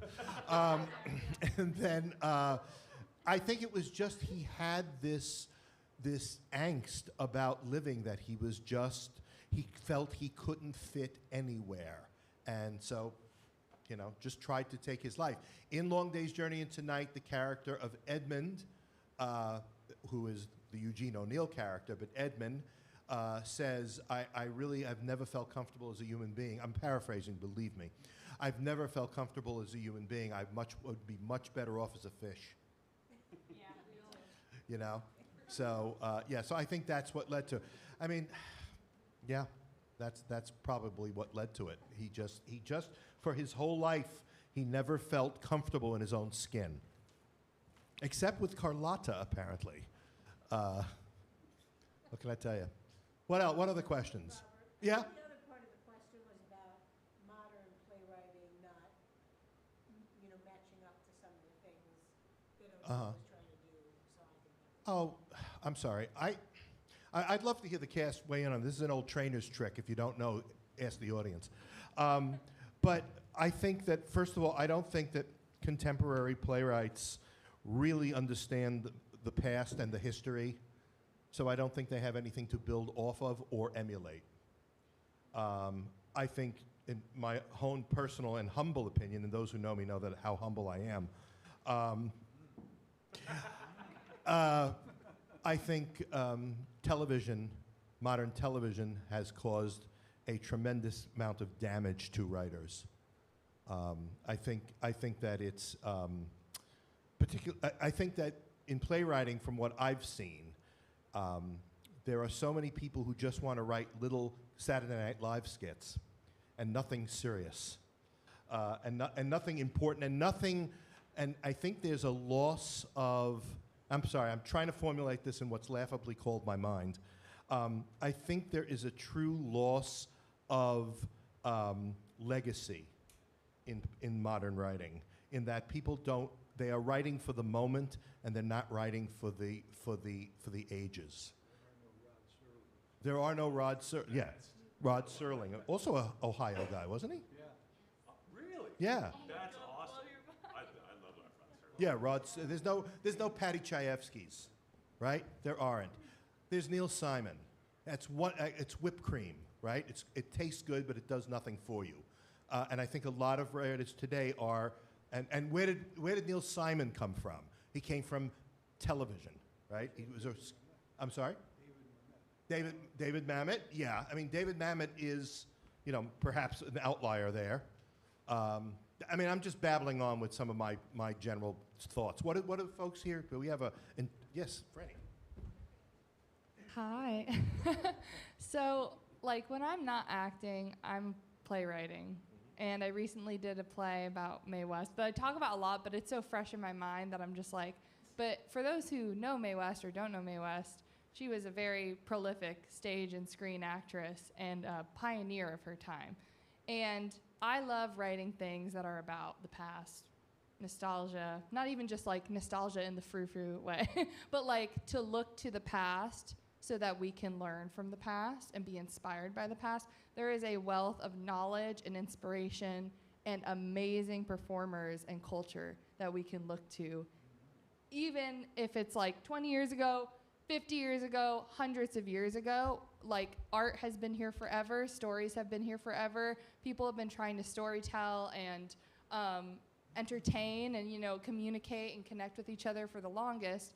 So I think that I agree with you. I think that we have computers, technology, we have everything at our fingertips here, and we can learn about so many people, places, and things that can inform us to be inspired. It's not just what you see on, and I'm all for, social media, TikTok, if you know me. I'm always doing stuff on social media. But I'm just saying, I really do truly believe, I agree with you. Sometimes, those great inspirations and great personas and entertainers and people, playwrights, are lost. So doing something like this is really important because, people hear, 1900s, boring, blah, blah, old. But it's not. It's really not. It's actually very interesting if you give it a chance and connect with it. So, yeah. What we don't have today, you were talking about TV, are the Studio One, Westinghouse Playhouse thing, showcases with that kind of Rod Serling, Patty Chayefsky talent. And we should go back to that. Absolutely. I just have one other question. Did you say that O'Neill won the Nobel Prize? He won the Nobel Prize in 1936. Now, did he reveal anything of himself in his speech, as some do, or their craft? I would say I doubt it, but I couldn't tell you because I don't really know what he said in his speech.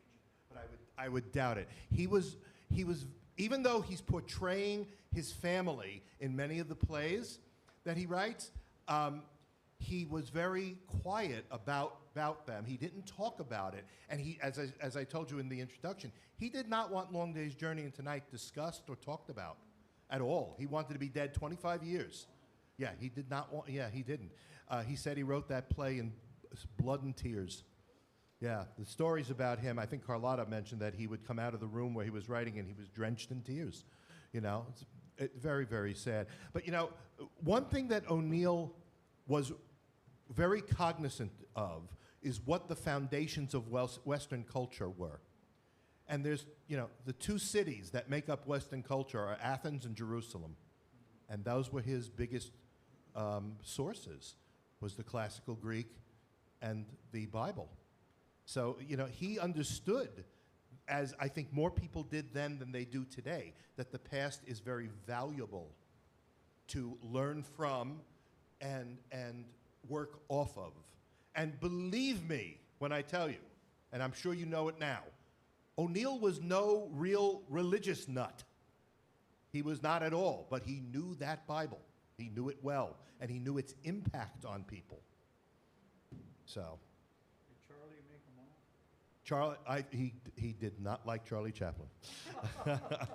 No, it took Beckett for Chaplin to be. Yeah, we have a question there.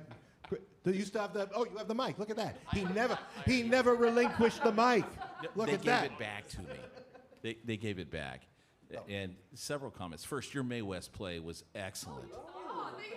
That was just excellent. Wasn't that fabulous? That one should survive. Hemingway wrote a play and also won a Nobel Prize, but not for the play. My question actually is to Michael Herring.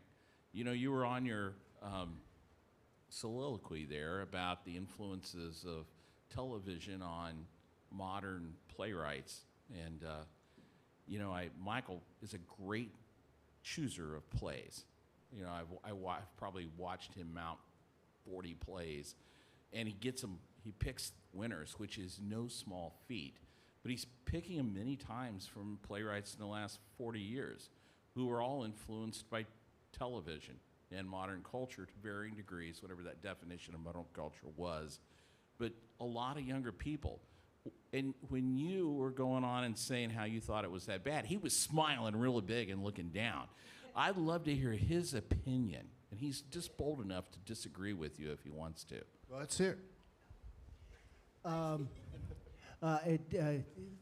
Earlier this week, one of my favorite playwrights passed, Ethel Fugard, who is a South African playwright, and we did the Road to Mecca a couple of times, which is one of my favorite plays, and so while I was listening to the discussion that was going on there, I was thinking of like Darnell Margulies, who's a phenomenal contemporary playwright, and then I'm also a huge fan of Samuel Beckett, and his career spanned from the 50s through, he died in like the late 80s, and so with most things, I just try to stay clear of generalities, and then looking at the entire canon of dramatic literature from the early 1900s up through today, and there are good plays that are out there and plays that are not so good that are out there. So.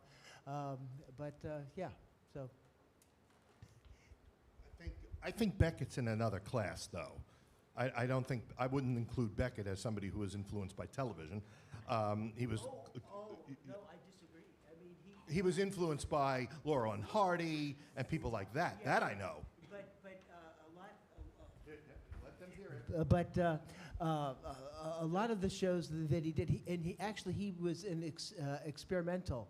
Like there's Not I, which the whole play is just lips. I mean, it's and it's like almost impossible to produce because he didn't want the audience to see the actor at all, just the lips. There's a wonderful BBC production of it with Juliana Moore, where she actually plays it, and it's phenomenal. So he was always pushing the boundaries and trying to figure out new ways and better ways of doing things, incorporating technical things in his production. So yeah, Okay. No, I heard Steven Tyler was in Not I. Yes, please.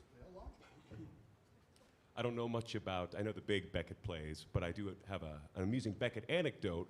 In the small French farming village he retired to in the 60s, he was the only person in town with a truck, which meant he was responsible for conveying his neighbor's child to school because the young man was far too large for the school bus to take him.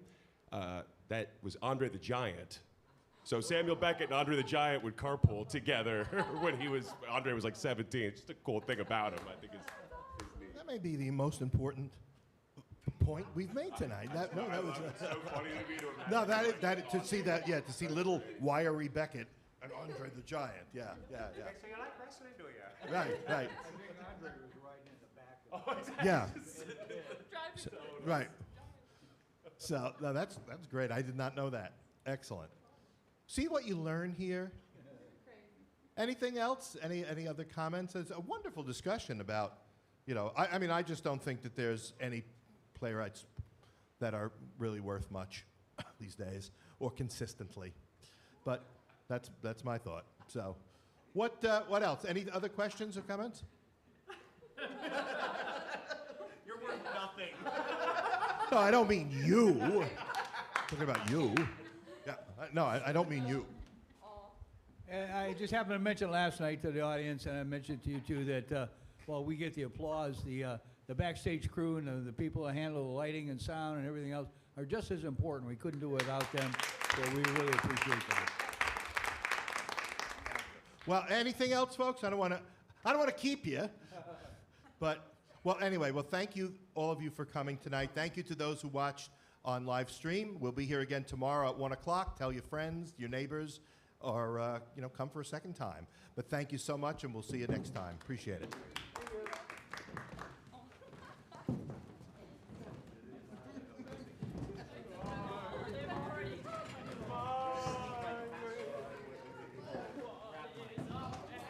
What has he got? It's not himself. Who wrote that song for 10 points? Let's go. Oh, it's not Sinatra. No, wait.